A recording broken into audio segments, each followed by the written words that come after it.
From sleeping on a couch and editing Airrack videos for free in North Carolina, to managing over 1,000 cameras for the most watched unscripted show in Amazon Prime history, Mack Hopkins spent years of his life as the editor nobody knew about, shaping videos for channels that took all the credit.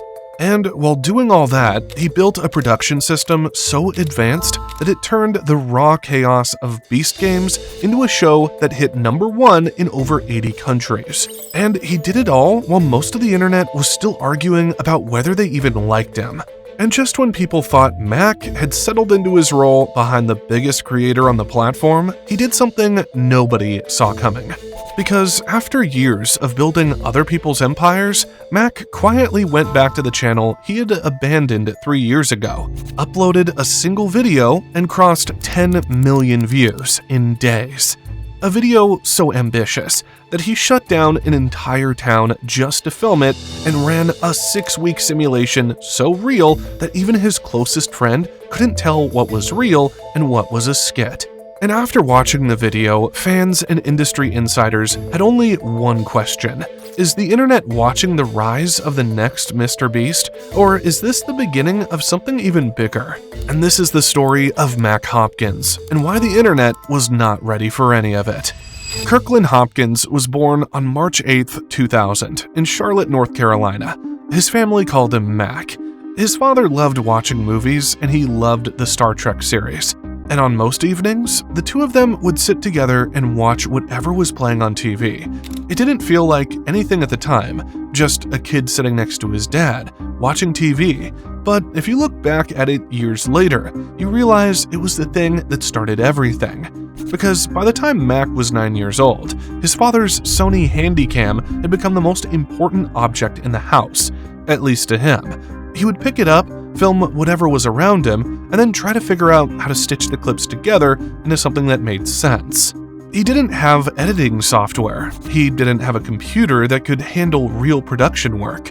So he started with what he could find, a free animation program called Pivot that lets you create stick figure animations frame by frame. And that's where the obsession actually started.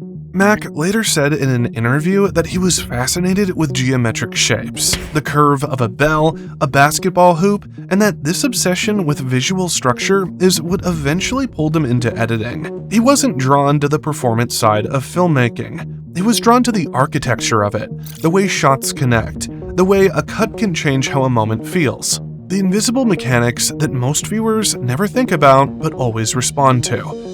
By his early teens, Mack had taught himself Adobe After Effects and Adobe Premiere Pro. He was not yet a teenager, and he was already working in professional editing software that most film students didn't touch until college. And once the stick figures weren't enough, Mack started organizing the neighborhood kids to make short films. They would grab toy guns, assign roles, and shoot action sequences in backyards and driveways. Mack was never interested in being the one on camera. He was always the one behind it, directing the shots and then disappearing into the edit. He enrolled at Providence High School in Charlotte, where he joined the swim team during his senior year. But the thing that actually mattered during high school had nothing to do with the classroom or the pool. In 2018, Mack and his classmate Kellen Stadler entered the Toyota Teen Drive 365 Video Challenge, a national competition where high school students create public service announcement videos about distracted driving. They won first place.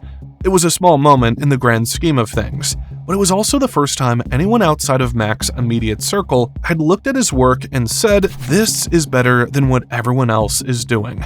After high school, Mack made a decision that most parents would not have been excited about. He enrolled at the University of North Carolina School of the Arts to study filmmaking. His parents had traditional career paths. Film school was not what they had in mind. But Mack went anyway, because the goal had always been clear.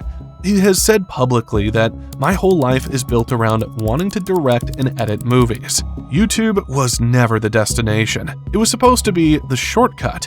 However, film school didn't go the way he expected. Mack later said that he became disillusioned because the program didn't focus on the tools he actually cared about.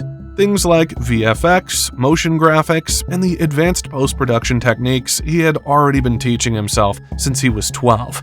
So after a year and a half, Mack dropped out. He didn't have a backup plan. He didn't have industry connections. He didn't have a degree. What he had was a skill set that most people his age hadn't even started developing, and a quiet, almost stubborn certainty that he could build something on his own if the right opportunity showed up. And at that point, nobody was watching. Nobody knew his name. Nobody had any reason to believe that a college dropout from Charlotte, North Carolina, with a YouTube channel he created when he was 12 years old was about to become one of the most important creative minds on the entire platform. In August 2019, Mack got the opportunity he had been waiting for. A YouTuber named Eric Decker, better known as Airrack, needed an editor. Mack joined the team. At the time, Airrack was still trying to find his voice on the platform. The channel existed, the uploads were consistent, but the identity hadn't locked in yet. The videos lacked a signature rhythm, and the audience hadn't formed a strong enough connection to keep coming back reliably. Mack changed that from behind the scenes, and this is important to understand, because what Mack did at Airrack wasn't just cutting footage down to length. He was building an entire visual language for the channel from scratch. He shaped the pacing of every video, tightened the story beats, controlled the rhythm of reveals and reactions, and created the editing style that viewers started to recognize even if they couldn't name what it was. Through hundreds of hours of raw footage, Mack turned chaos into structure and structure into momentum. And soon, Mack became a core part of Airrack's team, even showing up on camera from time to time as he helped define the rhythm of the videos while the channel was starting to grow. The results spoke for themselves. Airrack crossed 1 million subscribers, then kept climbing. The channel eventually grew to over 15 million subscribers, and Mack's editing was the engine underneath all of it. And the recognition was real too. On December 4th, 2022, the Airrack channel won Best First Person at the 12th Annual Streamy Awards. The production that won the award had pulled over 2.3 million views, and became the second highest trending video on the platform at the time.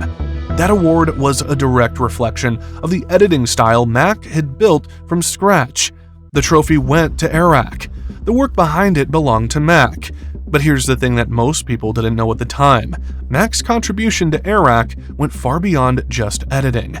In interviews, he has been described not just as an editor, but as one of the earliest members of the Airrack crew, someone who helped shape the creative direction of the channel from the ground up. He wasn't an employee following instructions. He was a creative partner building something alongside Eric, and for years, that arrangement worked. However, things didn't stay sunny for long, because people eventually started accusing Airrack of faking his videos. And even though none of those complaints were aimed at Mack, it was clear the channel had slowly moved away from the raw storytelling that Mack actually believed in. This is the part that matters, because it would have been easy for Mack to stay. The channel was massive, the money was good, the audience was growing. Most people in his position would have kept their heads down, collected the paycheck, and ignored the disconnect between what they believed in and what they were making. But Mack wasn't most people. So Mack eventually had to make a hard decision. If the channel no longer reflected the kind of storytelling he believed in, then the only real choice left was to walk away. He didn't make a public statement. He didn't post a farewell video. He didn't start drama on Twitter. He didn't try to redirect Airrack's audience toward his own channel. He just stopped showing up. The decision cost him stability, income, and the only platform where his work had ever been seen at scale. And at that point, almost nobody outside the Airrack fanbase even knew his name. But when Mack left Airrack, he likely had no idea that his next move would bring him closer to one of YouTube's most creative minds. Before MrBeast became the face of YouTube, he was just a kid trying to figure out why videos got views in the first place. He counted to 100,000 on camera, read the longest English word, and microwaved a microwave just to see what would happen. But the real turning point came when he gave a homeless man $10,000, and it redefined what his channel could be. From there, the challenges only got bigger, but after a few years, the formula started to show its limits. More creators started copying the stunts, and the storytelling hadn't evolved at the same speed as the production. The videos still relied on fast cuts. the same jokes and sound effects that had worked for years. And that's when it became clear that if MrBeast wanted to keep growing, the storytelling needed to grow along with the challenges. And that's where Mack came in. After stepping away from Airrack, Mack went back to the editing room, and this time he was building his own YouTube channel. He spent months creating a video for his personal channel, a piece he never even uploaded at first.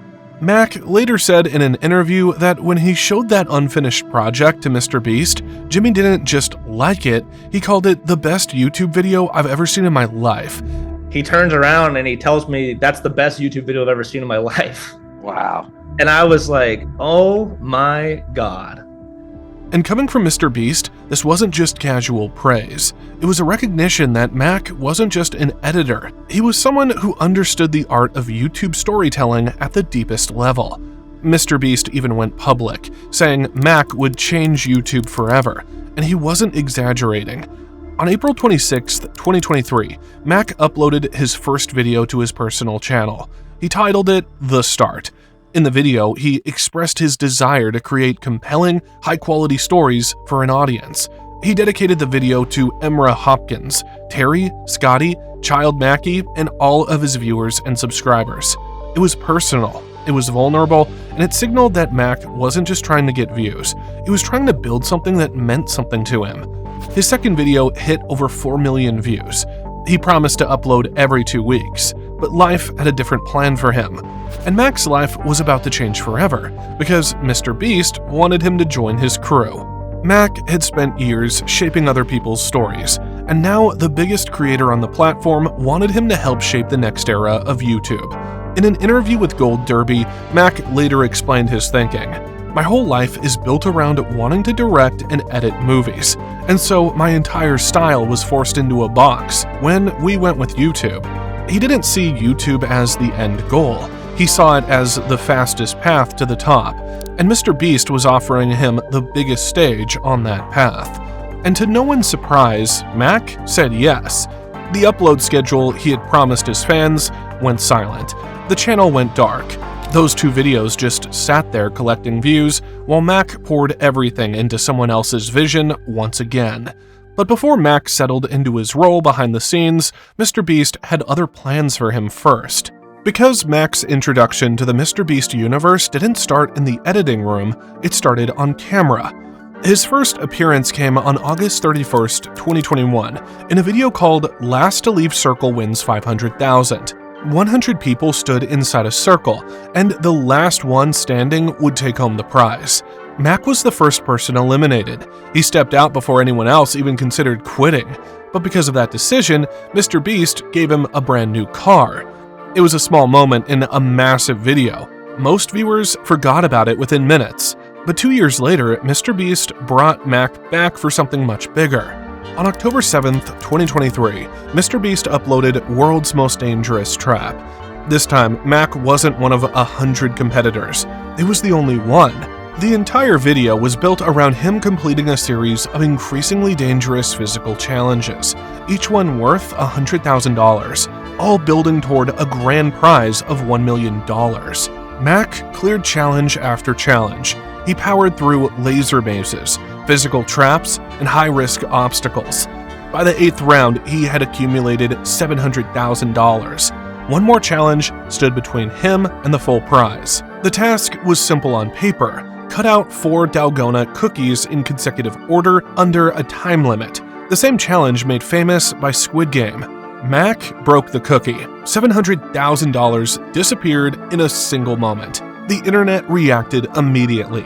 Clips of the moment spread across every platform within hours. It was uncommon for MrBeast to show a contestant losing this dramatically, and fans started demanding that he give Mack another chance. And MrBeast listened. On February 11th, 2024, he uploaded Face Your Biggest Fear to win $800,000. Mack was back. Same structure, same escalation. He powered through spiders, enclosed spaces, and a series of psychological trials. He reached the final round with $300,000 already secured.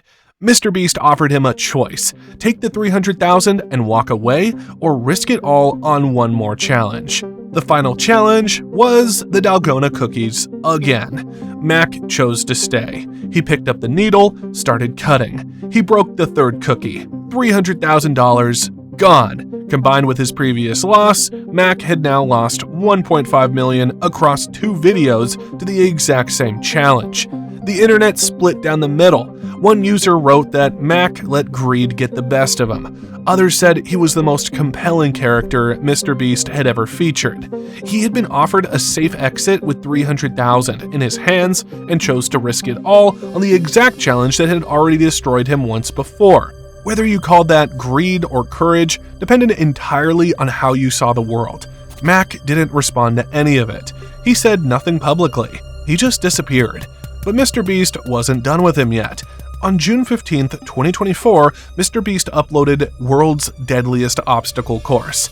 It was Mack's third and final chance. 6 consecutive obstacle courses stood between him and the money he had lost twice. Mack cleared 5 courses, then the final stage arrived. MrBeast gave him a choice: attempt the Dalgona cookies one last time, or take on a parkour course. He didn't hesitate. He chose parkour without a second of deliberation. He threw the cookies away without looking back. He completed the course, and he finally won. 3 videos, 1 arc. It wasn't scripted. It wasn't planned across 3 videos. It happened organically, and the audience followed every step of it because the stakes and the emotions were real. And from the start, even on Reddit, people were rooting for Mack to become a full-time crew member because of his energy and his willingness to put everything on the line. And that's exactly what happened. Mack became a permanent member of the MrBeast crew, replacing the on-camera role previously held by Chris Tyson, who had departed the channel amid allegations in mid-2024. And for the kid from Charlotte who had been editing in the shadows for years, this was the moment where the shadows stopped being enough. However, soon after joining full-time, Mack started taking on more and more responsibilities and became one of the head editors for MrBeast. And the improvement in the video quality was visible almost immediately. All of a sudden, the videos didn't rely on fast editing and the explosions, but focused more on the emotional parts and the storytelling. Viewers didn't know what changed, but they felt the difference. And the reason the difference was so immediate is because Mack wasn't editing like a typical YouTube editor. He was drawing direct inspiration from Hollywood films and applying cinematic principles to the biggest channel on the platform. Even MrBeast himself tweeted that the old era was dead and how adding more personality to his videos have skyrocketed the views, acknowledging publicly that the channel had entered a different phase. Mack's appeal wasn't that he made things faster or flashier. He just understood that YouTube is, at its core, a storytelling platform, and even at the biggest level, the viewer still wants a story to follow and a reason to watch the next minute. And there's a detail here that most people don't know about. When Mack joined the MrBeast editing team, he didn't just bring his own skills. He brought his younger brother, Scotty, onto the Beast Games editing team as well. Scotty was a novice editor at the time, but because the 2 brothers had grown up watching the same movies, sharing the same cinematic references, and speaking the same creative language, Scotty was able to progress rapidly. Mack could communicate exactly what he wanted through a shared vocabulary that had been built over a lifetime of watching films together with their father. It was the same thing that had started everything: a father, his sons, and a screen. Except now, that screen was the biggest YouTube channel in the world. For MrBeast, this shift wasn't just optional, it was really necessary. And for Mack, it was the moment where all the years of his hard work finally took him to the biggest stage on the platform. But not everyone was happy with Mack's work at MrBeast. And on Reddit, people started to call Mack out for the dumbest reasons. Hate threads about Mack started popping off on the MrBeast subreddit, and things got so bad where people genuinely couldn't understand why Mack was suddenly getting this much hate. Some fans started asking just why the subreddit hates Mack so much, while everyone on the YouTube comments just seemed to love him. And that's when it became clear that some people disliked Mack because he was appearing in a lot of videos. But some fans took it way too far and mentioned they hate Mack because he was associated with Airrack and he used to fake his videos. However, other fans didn't buy that narrative, because Mack had left Airrack for the same reason, and it felt unfair that all the backlash aimed at Airrack was now landing on Mack instead. And the fans were right. Mack can't be judged for the mistakes of his former employers. The irony is that Mack had left Airrack specifically because he didn't agree with the direction the channel was taking. He walked away from a 15 million subscriber channel on principle. And now people were using that same channel's reputation to discredit him at his new home. If MrBeast was willing to take a chance on him, then who were a handful of toxic fans to question it? But Mack's biggest challenge at MrBeast wasn't proving himself to the fans.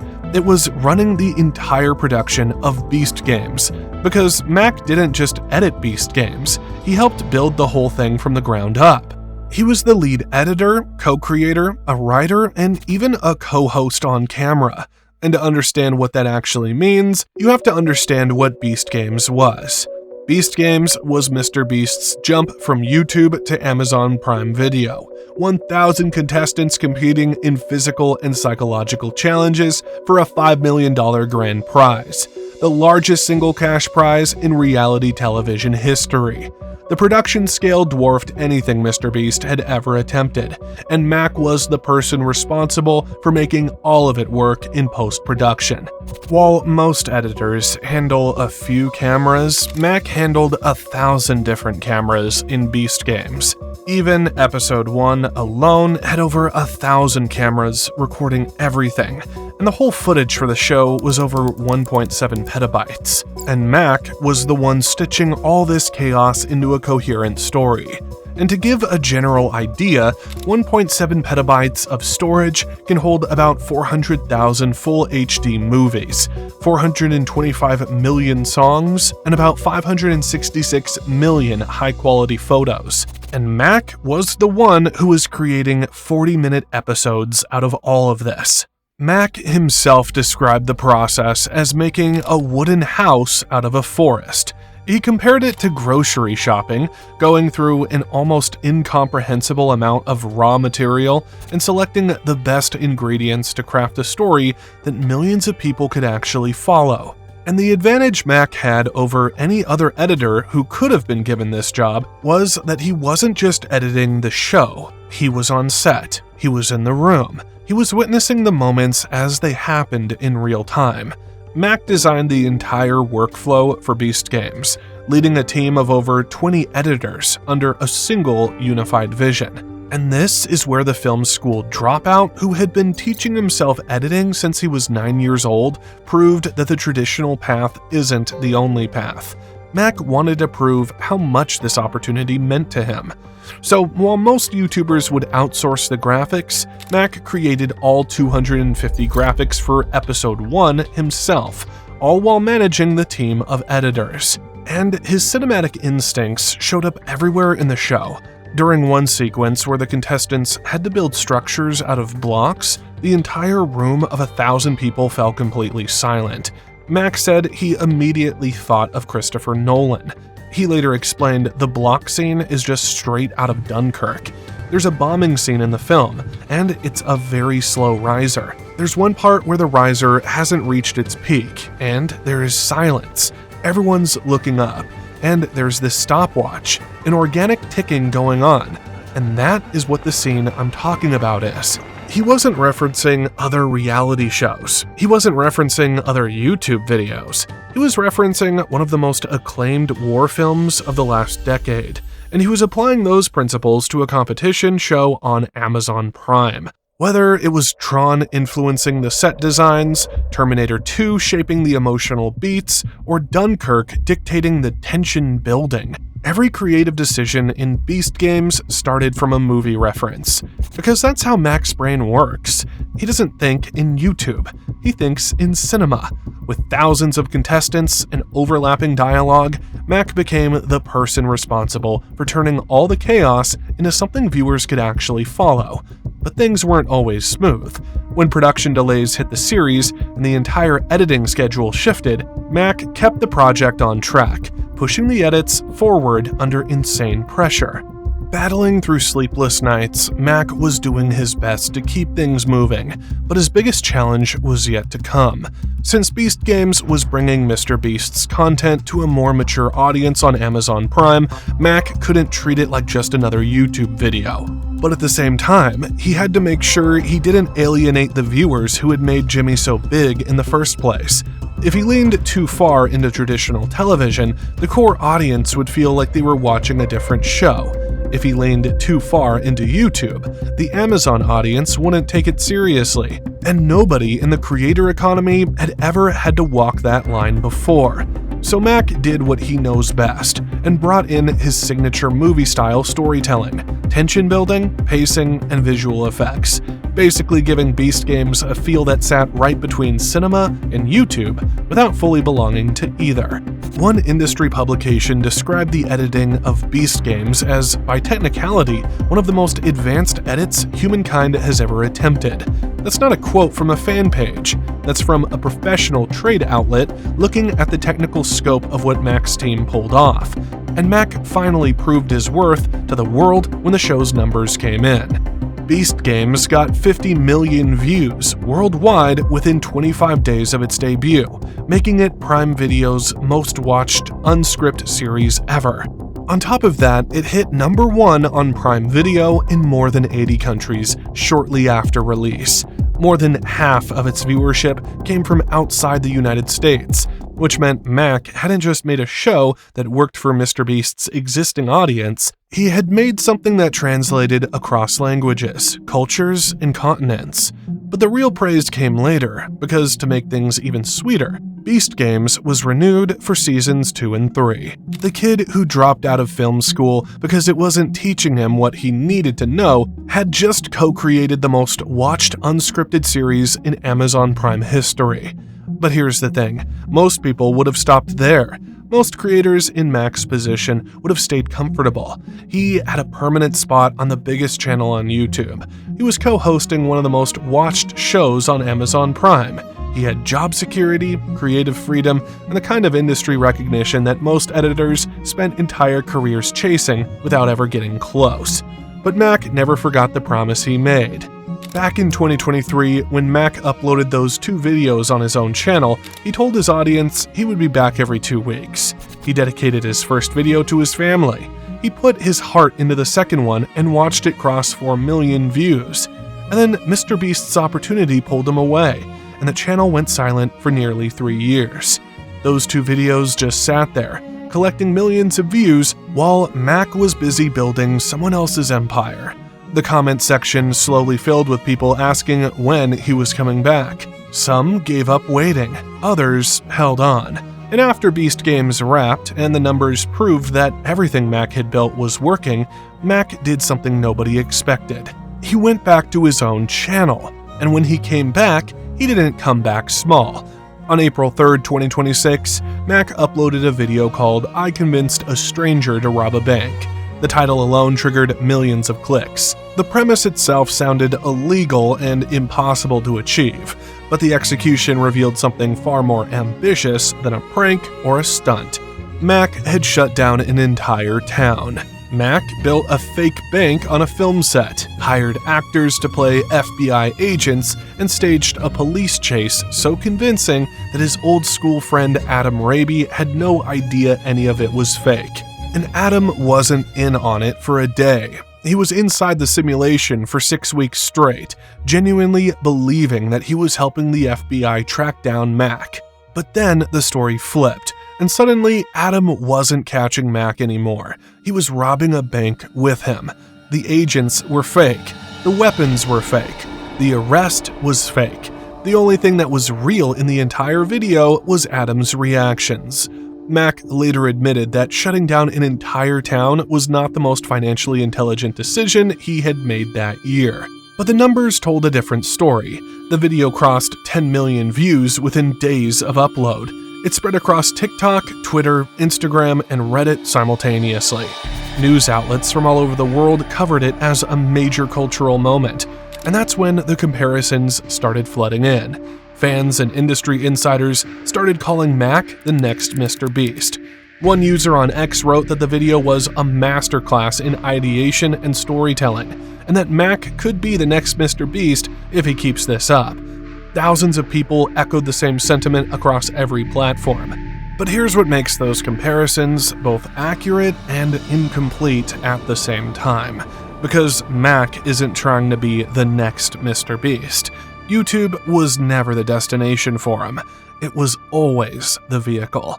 And the way he builds his videos proves it. Every single video on Mack's channel follows the same approach. Not daily uploads, not weekly content, not algorithm chasing. Months of preparation poured into a single upload that hits like a short film.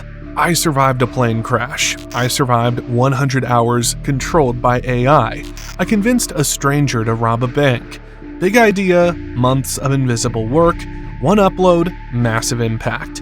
And the thing is, Mack's channel is yet to hit 1 million subscribers by the time we're writing this. He had only a handful of long-form videos on the entire platform, but almost every single one had crossed the million view mark. That ratio of subscribers to views is almost unheard of on YouTube. It means Mack's content isn't reaching people through subscriber loyalty. It's reaching them because the videos are so good that the algorithm pushes them to audiences who have never heard of him before. Mack once said in an interview, "How bad do you want to wield the sword of emotion?" He was talking about editing. But looking at the full arc of his career, that question applies to everything he has ever done. So the real question isn't whether Mack Hopkins is the next MrBeast. The real question is what happens when the person who built the machine decides to build his own. And based on everything Mack has done so far, the internet is still not ready for the answer.